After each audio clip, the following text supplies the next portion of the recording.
So let's talk about AI in manufacturing.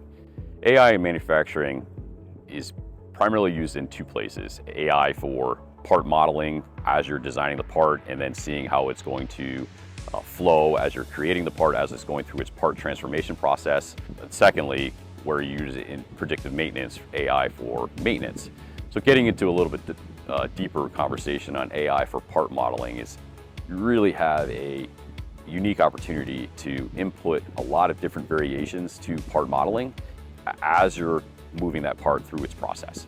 Doing that allows you to see a whole bunch of different environmental conditions, a whole bunch of different design conditions without really spending a whole lot of time and effort as we did in the past. So it cuts that product development cycle down quite a bit.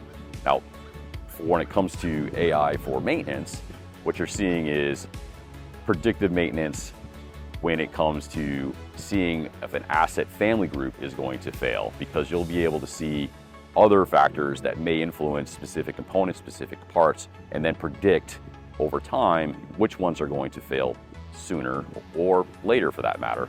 So you'll be able to really tune in your maintenance schedules based off of AI, based off of predictive maintenance.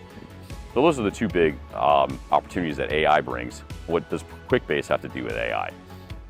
Quickbase and AI allows you to build a model utilizing AI of a workflow, and then you're able to create that using a few sentences within our AI builder so that you can replicate what's happening out on the plant floor. If you needed to, say, do radio tracking for a lot of the radios that are out on the shop floor, you can type very quickly into the AI modeler, and the AI will, within a few short minutes, create a model of the application that you need, and then you can start utilizing that application right away.